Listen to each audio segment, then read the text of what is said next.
the voice message from Ross and Rachel where it's almost like, did she get off the plane? Like, tell me she got off the plane. And like, after watching it like 7 times, because that's probably how many times I've seen Friends, I'm like, she got off the plane, relaxed. But it's still that like moment, I don't know why, where you think the TV is just going to be like, guess what? She didn't get off the plane. I'm just like, oh man. It's like you phone up a friend like, yeah, on my TV, she didn't get off the plane.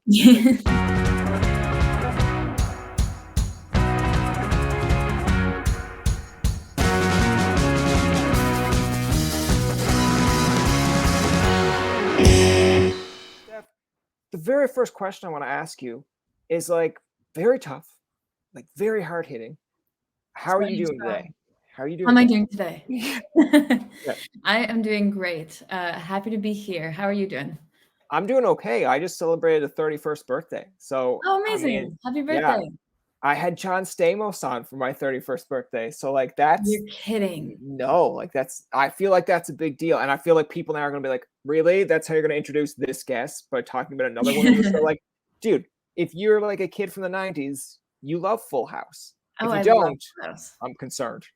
Yeah, Full House is where it's at. That's so cool that you had him on. Yeah, I thought it was pretty cool. I want to ask you, like, to start off, because I know we're going to go into the music side, your new song, all of that good stuff. But this is conversations, people. We're going to get to know everything about, our guests. I want to ask you, like, growing up, who were some of your favorite musicians that you kind of modeled your music after? I grew up listening so when I was really young, my dad always had music playing in the house. So I grew up listening to a lot of the like classic female vocalists, Celine, Barbara, Mariah, Whitney, all those greats. But he also always had stuff like Supertramp, Elton John, classic rock, the Eagles, that kind of stuff playing. So I had a lot of influence early on. And I was also obsessed with movie musicals. So I would watch Annie or The Wizard of Oz, that kind of thing. I think I wore out the Annie VHS because I watched it so many times. So all kinds of stuff. Yeah. Were you like big on, I know like kind of everyone's influences go all over the place, but like, were you kind of big on like Shania, Celine Dion, or was it kind of like, I guess like Britney, Christina, or were they like not even in your picture? Actually, yeah. There was a ton of Celine and those great artists, but I think the first physical piece of music that I had from an artist was Britney Spears on a cassette. Okay. I had like Britney Spears and Backstreet Boys and little cassettes. So yeah, they were definitely in the mix. That's fair. I feel like there's going to be people out there now that's like a younger generation, like, what the hell is a cassette? I didn't even know like, what that is. Yeah. They're like, what do you mean a CD? Didn't you just put it on your iTunes, man? And I'd be like, no. That's a funny thing too. I printed physical CDs for this release just because that's something. It's a nice keepsake, something I've always wanted to have. But I've been saying to people like, I don't think anyone has a CD player anymore. Like cars, it's kind of gone extinct. Laptops don't have it. Cars don't have it. Yeah, I think it's interesting because like artists do come out with CDs still. Like I know they like a lot of people will be like, oh well, here's the Dua Lipa's new song. Go download it on iTunes, and she's probably thrilled. But at the same point, it's like, okay, but why does she have a vinyl out? Like if you're gonna make fun of CDs and cassettes, vinyls are like dating it way more. Yeah. But I guess there's still making a comeback. Yeah, I feel like there's people out there that still have vinyl CD or vinyl collections and they like that, and they're like, well, now I'm updating it with modern music. But then there's also like the kind of the hipsters out there. It's like, I don't even own anything about vinyl, but like, it's trending now, so I'm just gonna buy a vinyl. I'm like, are you gonna listen to it? No, I'm just gonna have it collected like on a shelf. I'm like, all right, I respect that, but at the same point, I'm like, it's still why? Like someone buying a Funko Pop, and I get that you just want to put it on display, but there are certain Funko Pops where I'm like, it's okay to take them out and just, if you're not going to ever sell them, like I've got a Conan O'Brien and Stephen Colbert Funko Pop, but I don't got them wrapped up. I still have them on display, just in case. It's not like I'm selling them. And if I ever meet Conan, I'll just be like, Conan, sign it, and boom, okay. But people are like so upset with that. They'll just be like, no, keep it in packaging. So I think it's cool to have a keepsake. Like I don't have anything for a podcast. I'm not going to make a podcast CD or a podcast. Like this is my repertoire is just on YouTube. So if a YouTube goes down one day, it's like, do you remember who Tobin was? No, I'll be like, oh, it You hurts a gotta little make bit. t-shirts. Yeah, t-shirt. I do have a sweater, but my Yes, sweater sweater's cool. design, like it was pretty shitty because like I went and cheaped out and got like a Tobin Tonight logo, and then I put it in the wash. 4 washes Oh, it doesn't later, come it's off. like it shows wrinkles on my face. I'm just like, all right, that can be an older Tobin Tonight shirt. It's vintage. We'll Yeah, call it vintage. it's vintage. I want to ask you again, like in terms of the music side, like were you really musical growing up? Like, was there certain instruments that you kind of drew yourself to? Like for me, I wanted to be like I guess a piano player or into guitar because I watched like John Mayer and Ed Sheeran, and then I was just like, all right, you also need to be able to sing, Brian. And I was like, maybe comedy is more up my realm. Yeah, I didn't play. I started playing guitar when I think I got my first guitar around 11, but, when I was a kid, I wanted a violin, um, Okay. and so my grandma I don't know the whole story because I was pretty young. There's a picture of me at, like, 4 or 5, and she had made me a violin out of cardboard. So Okay. she cut it out and drew some strings on it, and I would play that just like cardboard violin around the house. But then at school, in elementary school, there was a guitar, sort of I think it was during lunchtime, there was a teacher that was offering guitar lessons for students, but you had to bring a guitar with you. And my Okay. dad had an old guitar and I wanted to take it to school. But he didn't want me to do that just in case, you know. So he ended up surprising me with a guitar. And that's when I started playing around 11 or 12, I'd say. Okay. And do you Yeah. remember like the very first song you ever learned on a guitar? Because like, listen, when I was getting into piano, and I know it sounds corny, but like I thought like 1,000 Miles by Vanessa Carlton or like a Michelle Branch song. And then I'm like, okay, I gotta be a little bit more manly here. Let's think of something. And I was just like, oh, it's like, how about Chris Brown's like Forever? Because you look on like YouTube and you'd see people be like, I know this is a pop song, but guess what? You can play it on piano. I was like, no way. And I was like, okay, let's try it. And I got to maybe like the chorus, and then I was like, all right, this sucks. I'm like, I can't do this. But do you remember the first one that you learned and was like, I have to do this? Yeah, it was in that class in school, and it was shout out to Mr. Peltier. He taught us what's the name of the song? It's Green Day. It's is it called Time of Your Life? You know, like the Okay, yeah, yeah. yeah, yeah. Listen, I'm in radio and broadcasting, and that's a touchy subject because I know like the day that Bell switched stations, it's like they laid off a whole bunch of people, and whoever the Mhm. program director was like, "Oh yeah, let's play this song to flip over the new station." Like, really? It's your song choice? You just let a Mhm. whole lot of people go, and Mhm. that's the song you chose? Like, yeah, I'm sure that's what they want to listen to on the way out the door. It's just like, I hope you have the time. It's like it's sad. It's Yeah, sad, but it's no, it's a great song, it but is a good it's just song. It's not good on that day. yeah, 4 easy chords. So yeah, that I remember that. Okay.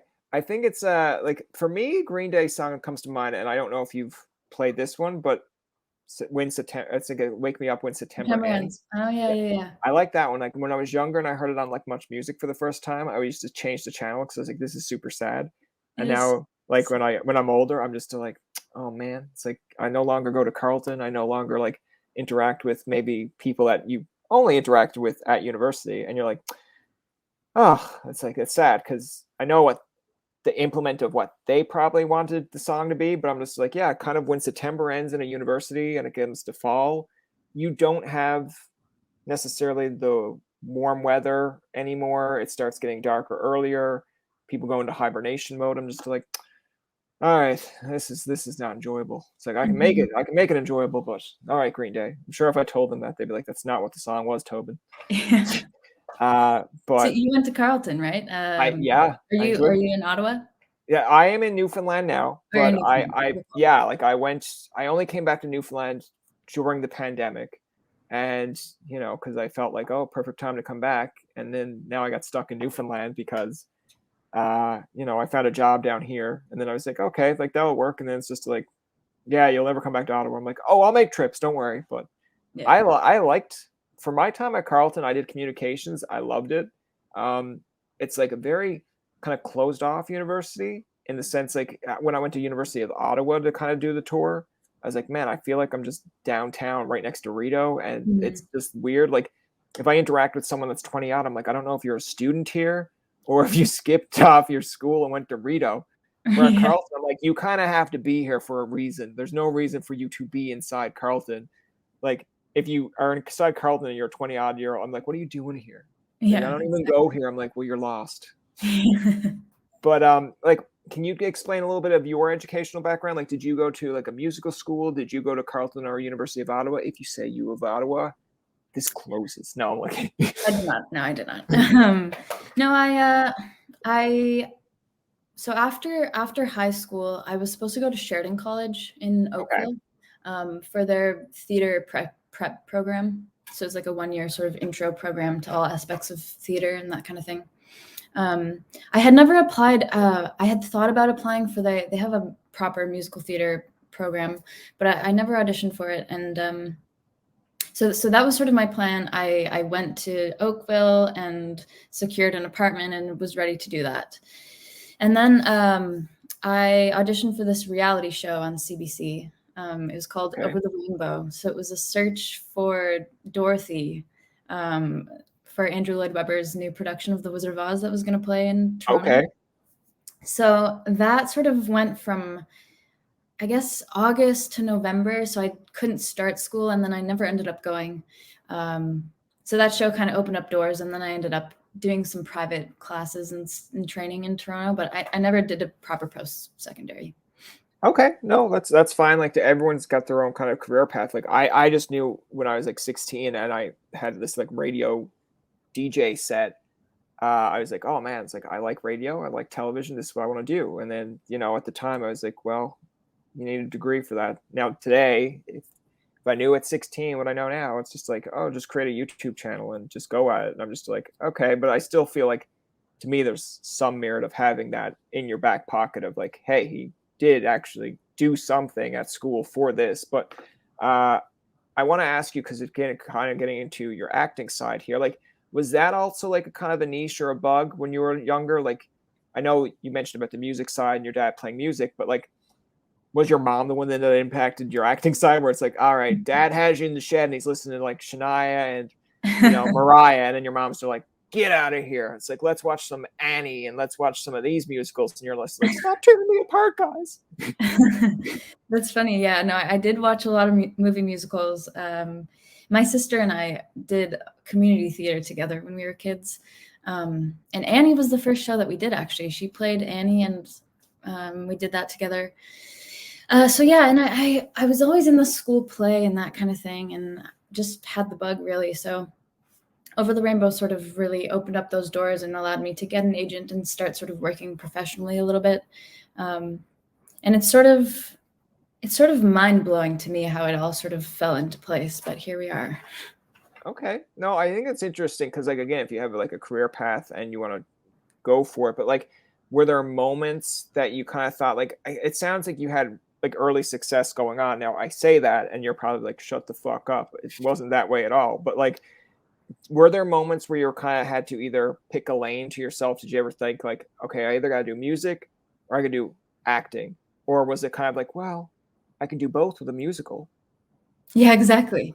Okay. Uh, that's the thing. And that's why I recently was a part of Dear Evan Hansen, a Okay. musical, and that musical specifically, because I don't necessarily have any sort of classical training vocally. So those classical musicals are maybe not the best fit for me, if you know what I mean. Yeah. And I'm not a dancer, so that's another thing. So it sort of narrows it down. So Dear Evan Hansen is very much it's very filmic. It's a very sort of intimate musical. It's almost like a play or a movie on stage with pop songs. Okay. So that was a really, really great fit for me. And like you said, it's so cool to be able to do both. Yeah. Yeah.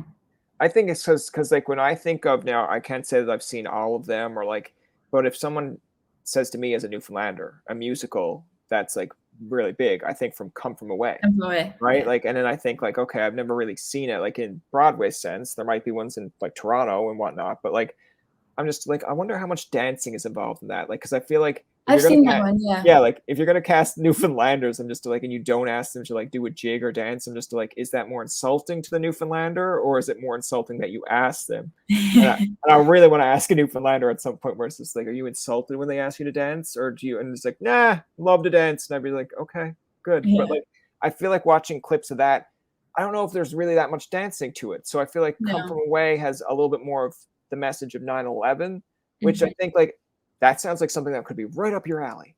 Like, Yeah, just no, I've seen that one. It's definitely. I feel like musical theater as a whole is sort of evolving away from the sort of classical, like dancey, or I shouldn't say that, but definitely, I think a lot of new shows have different music. yeah. It's driving towards the pop sound, I think, Okay. which is sort of up my alley.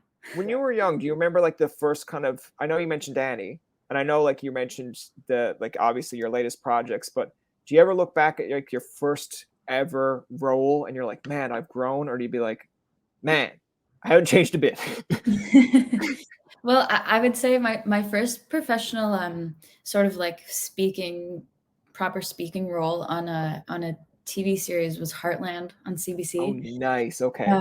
which was super fun. Looking back at it now, I think I was young and naive, and I was so nervous. I was so nervous. It was just sort of my first thing, and I flew to Calgary, and it was a big deal. So I mean, I hope I've grown, right? Yeah, yeah. You Just be like, no, I still f up all my lines. I still do this. People just be like, what? Like, how old? And you're just like, I'm getting there eventually. Like, I'm not gonna lie. I remember in a Christmas play when I was like kind of, I liked acting, but I'm not like overly into it. But they gave me two things. At first, they were just like, we're gonna cast you as a Christmas mouse. You have two lines. You just come out and say, "Oops, I mean eek."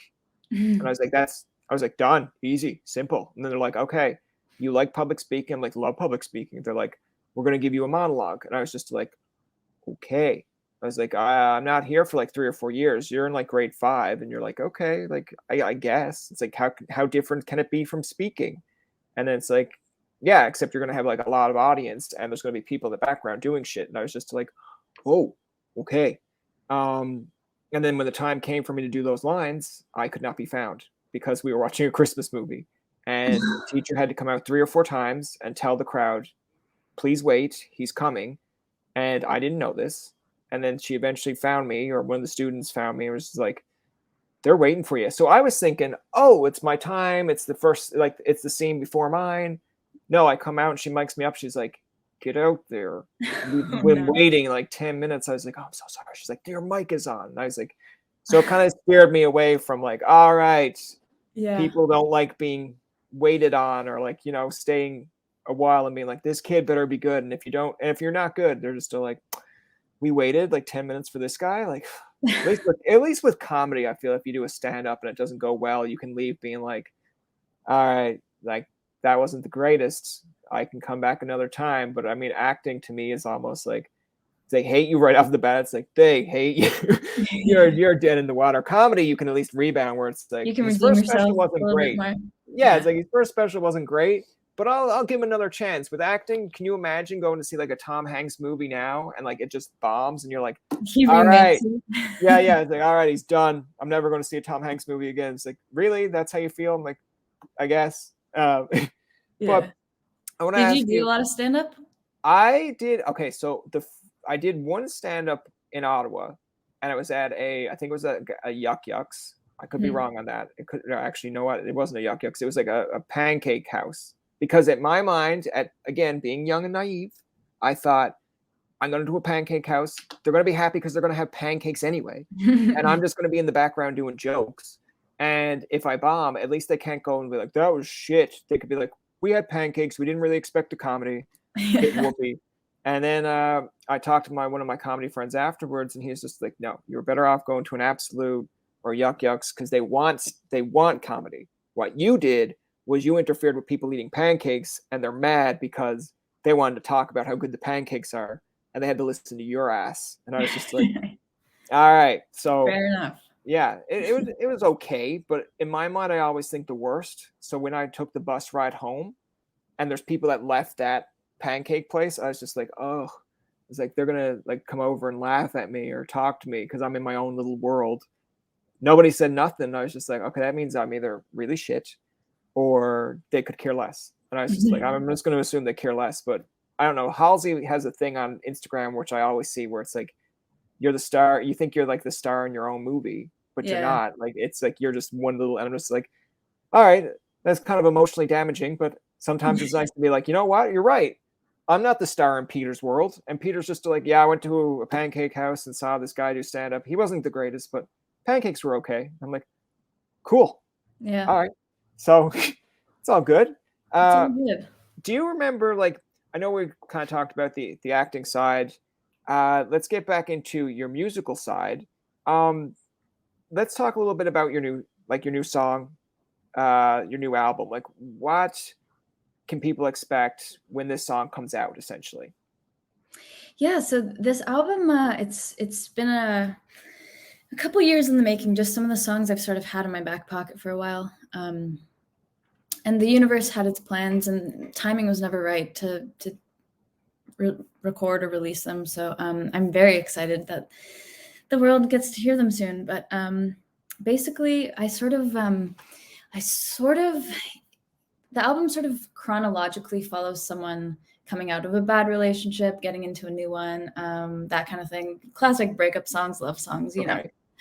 But the title track "Wildflower" sort of inspires self-reflection, and I think sort of at its core, it's about finding yourself through love and life, and it's been a really fun process. Yeah.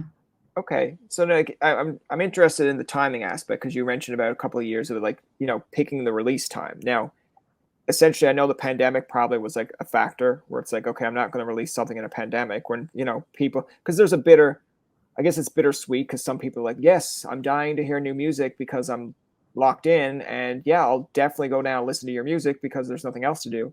But then there's another part of people that's like, are you fucking kidding me? You're going to release music during a pandemic? Like, what's wrong with you? Like, we're all sad and depressed and we don't have money. What's Well, Oh, the it's other all thing about is, me. I Yeah. guess during that time you couldn't perform in public, right? True. Yeah. So it's Um, kind of hard to like be like, here's my new song. It's like, I'd love to hear you do it. It's like, well, I can't, Steven. Like, uh, yeah, but Stephen. yeah, Steven, if you're out there, it's like some guys that like listening to this now, like, what did I do? I did nothing wrong.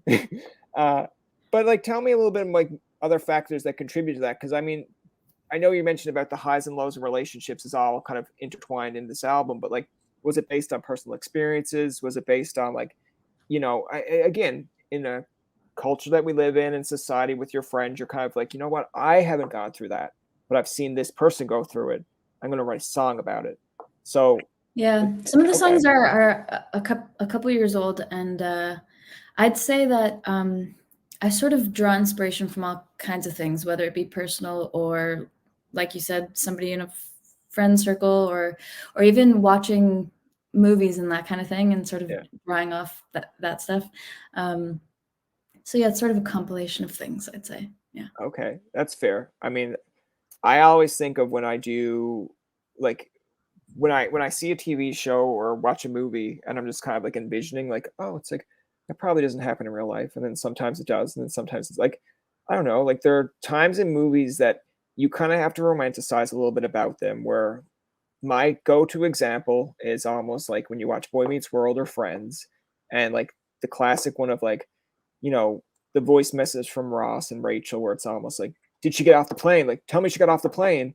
And like, after watching it like 7 times, because that's probably how many times I've seen Friends, I'm like, she got off the plane, relaxed. But it's still that like moment, I don't know why, where you think the TV is just gonna be like, guess what?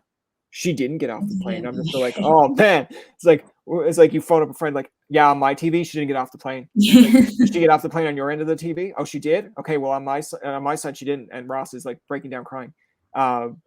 And the Yeah. same thing with like Boy Meets World. It's like at the very end, it's almost like you turn around and Sean always has Corey's back. Corey always has Sean's back. I'm like, yeah, of course they do because it's TV. But in real life, you could be like, all right, I got backup.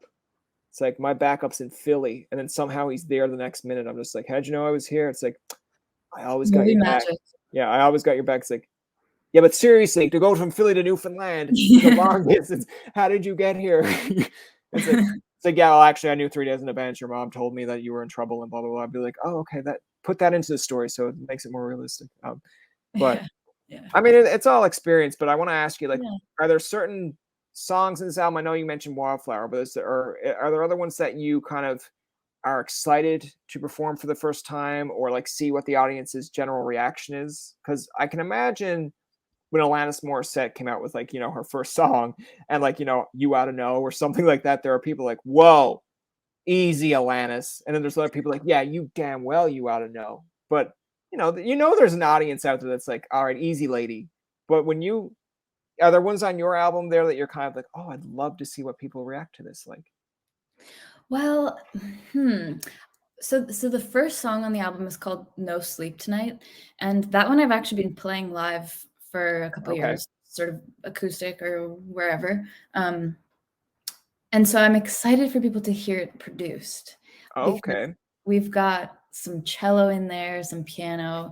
So I think people have, well, not a ton of people, but whoever's heard it live has just heard Mhm. me playing it on guitar. Yeah. And I'm really excited. I think an artist picking a favorite song off an album is almost like a parent picking a favorite child. Like you probably shouldn't. Oh no, they totally do. Mom, who's your favorite? No, no. Imagine Um, if she came downstairs and was like, actually, you're like my least favorite. I'd be like, okay, we got to end this podcast. No, no. we're live. Yeah, yeah, yeah. We're live. No, Uh, it's fair. It's a good. yeah, so I think that's one of my favorites. I'm really excited about the way it turned out, and I'm obsessed with the cello on it, so I'm excited for people to hear that one sort of produced. Yeah. Okay. So I want to ask you an interesting question on that because it's like, asking musicians, like sometimes we don't always get the deep detail here, but like when you perform it live and then you hear it first time produced, like I'm assuming you have a little bit of give and take with it. Like they come to you and say, okay, how does this sound? How's this? You come back and forth. But like when you do it live and then you hear the produced version, are you more scared of like more or less being like, oh man, like I hope my live version sounds better than the produced one? Or are you just kind of like, well, people expect the live versions. Sometimes live versions are okay. Like I know bands that like my favorite one sometimes to think of is like if I go to see Fall Out Boy, it's like, man, okay, I know what I'm getting to watch them in like a live studio or like a studio version compared to a concert. Like sometimes the acoustics aren't always there. But if I go Mhm. to see John Mayer, I expect John Mayer to be the exact same as he is in the studio compared to live because in my mind I'm just like it's literally just a guy with a guitar and yes they amp it up a little bit for him, but do you ever worry about that where it's just like okay studio version compared to live version, like which one they're gonna love more? Yeah, well, I think it would depend on that artist. Like you talk about John Mayer, if it's sort of just like guitar and vocals, I would sort of expect it to sound the same Yeah. live. We're working on a live show for this weekend, and I sort of told the musicians I don't necessarily need it to be exactly Yeah. what it is in the studio version because that's this, like it was different players, that's sort of a different world. So I'm sort of okay with give and take and sort of playing around with it. Yeah. Okay. No, that's fair. I always think it's interesting because when you hear like the stripped down versions of songs, sometimes you like the stripped down ones better. And I know Mhm. sometimes when people cover songs, like I like Blink 182, but like sometimes I listen to like an acoustic Blink 182 and I'm like, this hits harder Mhm. than the actual one when you put out. I don't know why. Maybe it's because it just sounds more raw and emotional. Yeah, it's more But intimate. like, I'm drawn to stripped down versions of everything. I tend to, do that, just me and my guitar, and yeah. yeah, there's something just more intimate about it. Yeah, and Yeah. I don't mean to put you on the spot here, but I will, and then people will be like, "How dare you?" But like, do you know like a certain stripped down version of a song that like comes to mind right now, where you're like, "I like this version better than the actual release version." Hmm. I don't know if I can think of one off the top of my head. That's fair because it is like a Yeah. question right on the spot. Yeah, Yeah, I don't know. I'll think on that, and if something yeah, comes yeah, up, yeah, yeah, yeah. You I'll let you know. just send me like a DM, be like, What "I about got you? it. I got." Do you Yeah, have do yeah, you have one in mind? yeah. I think for Or me, Blink-182, you said? yeah, I think Blink 182's, but there's ones like Fall Out Boys, like Thanks for the Memories. I like that as it is, but I don't know why. It's like a stripped down version of that just sounds more like appealing. Some artists you can just listen to them like their studio stuff and you're like, this is great. And then the stripped down one just sounds better. But like, I don't know, John Mayer, Ed Sheeran come to mind. Like, I think there's a Fall Out Boy one where it's like You'll Shoot Your Eye Out, which is supposed to be like a Christmassy song, but it's more or less like talking about don't come home for Christmas. And Mhm. when I was like 17, I was just like, yeah, so Christmas is for suckers. Christmas is for kids. Because you're like in that mood where it's like, I like Christmas, but I don't want to show people I like Christmas. And I don't know, the stripped down version was just like, man, he really does not want this person to come home for Christmas. I'm like, that's kind of sad. But at the same time, like, I don't have anyone I don't want to come home for Christmas, but man, there's people out there that's like, if you fucking come home for Christmas, like I'm gonna be rotted. And I'm just still like, all right, this song is for you. Yeah, Like that's a perfect radio. It's like I know that we've got Mariah Carey next, and next up we've got You'll Shoot Your Eye Out for all those that don't like Christmas. And it's just like, play it, please, now. yeah. I'll say this: we do a stripped down version of, by we I mean me and the band, Yeah. of "Believe" by Cher. There's a Okay. couple of those floating around online, but it definitely doesn't have that sort of like techno Yeah, backbeats. yeah. It's a sort of just a completely different vibe, which I think it's cool to sort of, and even with my songs, to sort of just like reimagine them in that setting. Okay. Yeah, that's fair. I want to ask you because I know like you were planning on doing like some, I guess, performing them live in like Ottawa venues. Uh, like, are you more or less excited now to kind of get out and perform them? Like, because I know in a pandemic, I ask this a lot with artists too, because I know different mediums found a way around the pandemic. Like for me, this worked for me and I liked it better because I'm like, I don't have to move, I don't have to go here to do interviews, blah blah blah. It's great. But a lot of people went on like Instagram Live to promote their stuff. Some people decided, no, I'm going to stay silent and wait till things open up. But like, as independent artists, like, how did you approach it? Like, were you kind of more or less like, all right, I need to promote more because I want people to notice me, or was it more or less like, I'll pick my battles? Yeah, I did some virtual stuff over the pandemic, but I'm I think timing works out well now because we're doing this live show at Redbird in Ottawa, and there's just nothing like I did those virtual things and they're great, but there's nothing like being in front of the people, you Yeah. know. I was actually so I was on tour with, not to bring this up again, but I was on tour with Evan Hansen pre-pandemic, and Okay. then we had a year and a half break, and then coming back post-pandemic was just it's just incredible that there's nothing like the feeling of being in the room with people. Yeah. No, that's fair. I feel like I'm gonna ask this as kind of like a little bit of a two-sided question because I know for me, I'm one of these people like if I had to do stand up over a screen, you don't get an audience's reaction right away. Like you Yeah, might see like an tough. LOL in the comment section, like, okay, but I kind of need you to laugh because your laughter, even if it's a silly laugh, someone else is like, oh, that was the joke. Okay, I will add the laugh too. Or someone's laugh, just you laugh at their laugh, and then it kind of goes from there. But like Yeah, just you seeing like feed off of LOL and dead silence, you're like, all right, next joke. And then it's just like it just kills it. But like you it's could do a tough. fantastic job of singing on Instagram Live, and you're like, I feel like there's still that need of like applause or like, just being a little bit of an attention seeker where it's like, okay, I need some validation here to know that this is good. Like, I remember when the pandemic first started, I think Lights did a whole thing on like her Instagram and she played Smash Mouth's All Star. And I was Mhm. like, man, I bet you if she played that in concert, people would go crazy and they'd have their phones out and be like, look at this Lights version of All Star.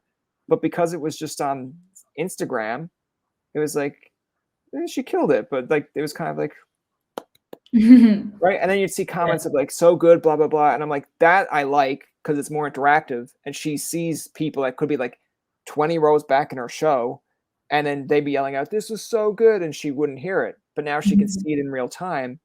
But there's still the part of like Yeah, there's pros the and live cons. version. Yeah. Yeah, I think there's just something about just feeling the impact. Hopefully, there's an impact. Yeah, Uh, yeah. Imagine just performing. That's like dead silent. You're just it's like, like, this is my album. What's going on? What yeah, happened here? This is supposed to be a big deal. yeah. Uh, I want to ask is like to kind of have a bit of a fun aspect of this. Do you want to play a game of like rapid fired questions? Ooh, okay. Okay, so this is where I kind of lose control of my podcast. So like if something happens here that you're like, yeah, I'm not answering that, feel free to toss to me. I don't have a I'll say problem embarrassing. pass. Yeah, yeah, there you go. I don't mind. So I'm just gonna get this generated here. Oh, okay. I like this one. I mean, I'll kind of swap them out if it's like a little bit off, but this one is, do you remember your first embarrassing moment on stage? Ooh, first embarrassing moment. Uh, it probably wasn't my oh, It's like, oh, I'll think of one. I don't want to go too embarrassing. have there been? Uh, first embarrassing, I can think of an embarrassing moment on stage. Well, I don't want to call anybody out. Whatever. I was doing a production of a musical, and uh, I guess maybe I didn't say my cue line loud enough, so the band didn't come in. Oh, I okay. kind of just stood there waiting for a little bit, and then I started singing the song, and they ended up coming in, so it was all fine. But for a moment, I felt very just sort of naked and like, what do I do? You know? That's fair. Okay, so the next one they have is what's a dream job that you would like to have? A dream job.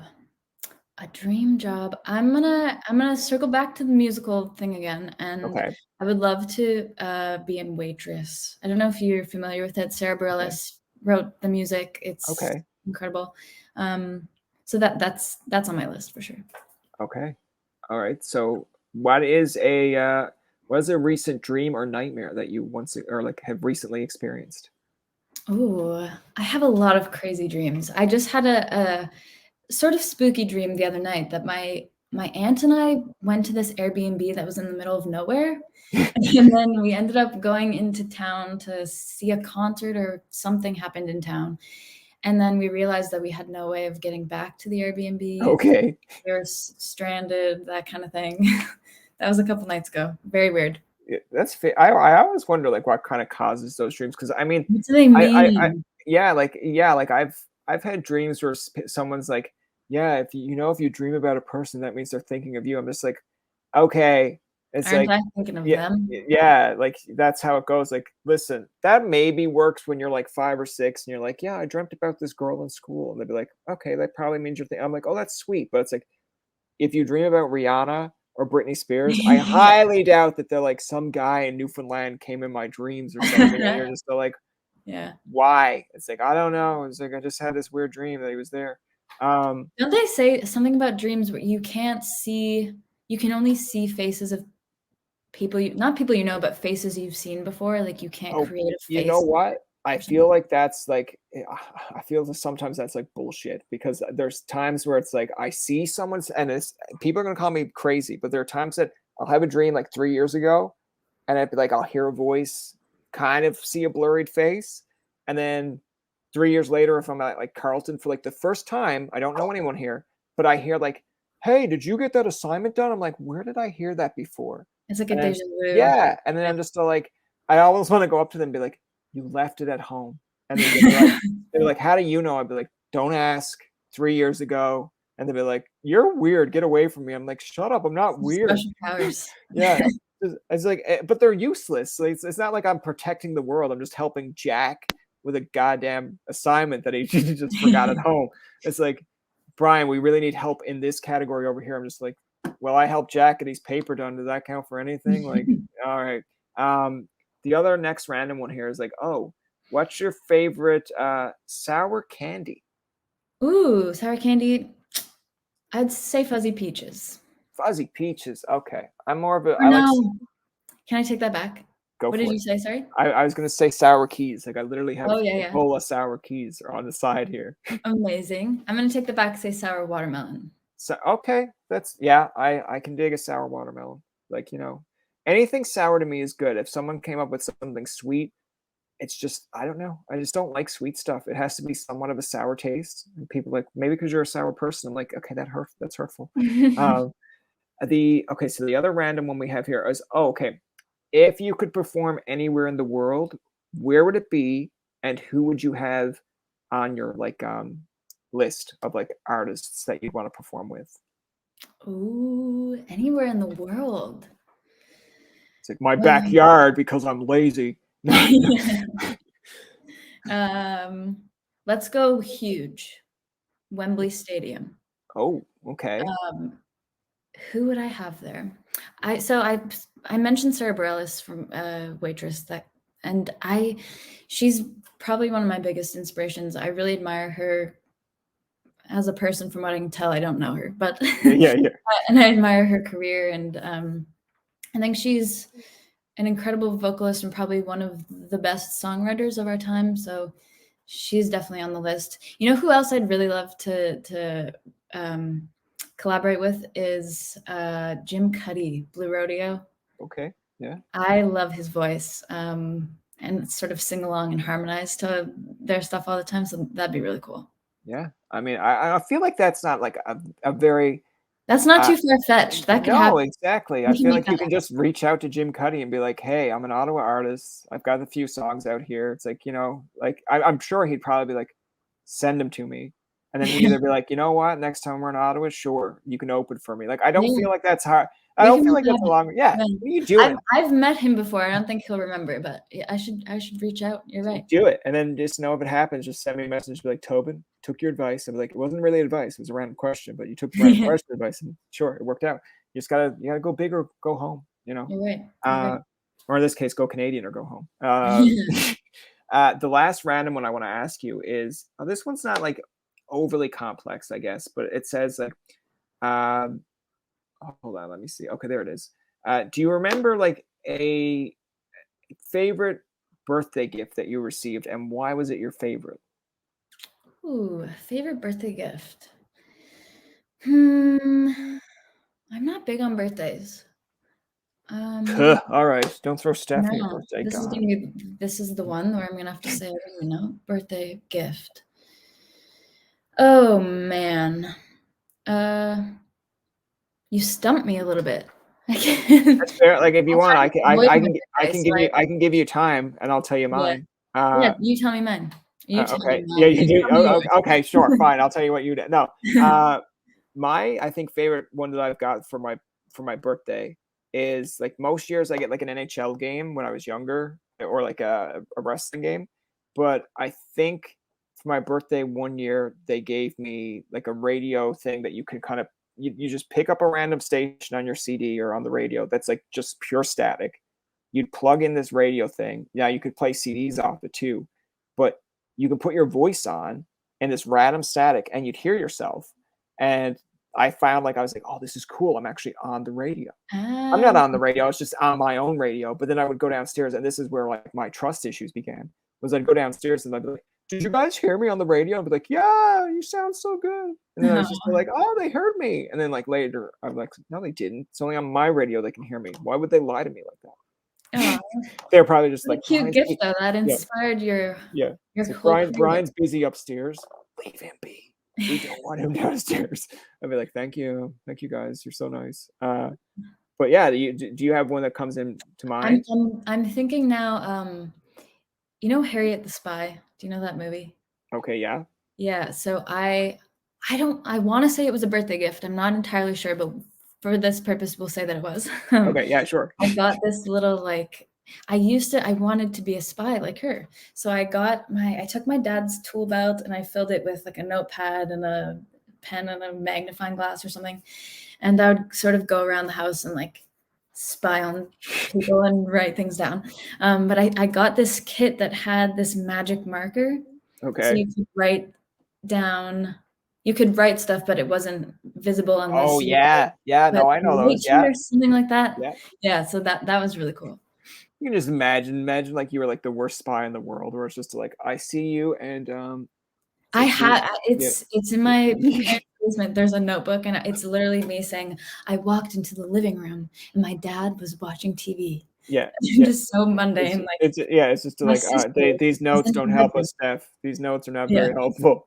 No, but imagine like it's like invisible ink, and then you try to go back after you like, did 3 days of research, and then you're just like, "I don't have a goddamn clue what I wrote." It's like it's Yeah, invisible. It's just you like, see you it. were the worst spy ever, right? But no, like when you mentioned that, the show that comes to mind for me is just like Kim Possible. I loved Kim Possible when I was growing up, Yes. but like I used to watch that every day after school. to this day, I kind of want on my phone. I want that ringtone to be like do do do. But I'm just Mhm. like, man, there's gonna be people out there that's like, can you believe this guy? He's got.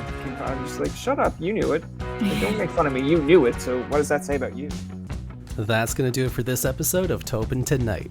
Our thanks to Steph La Rochelle for coming on to the show. Remember, you can find past, present, and future episodes on TobinTonight.com, Spotify, and iTunes. Follow us on Twitter, like us on Facebook, and leave a comment or two. For Tobin and myself, this is Jacob saying thank you for listening and good night.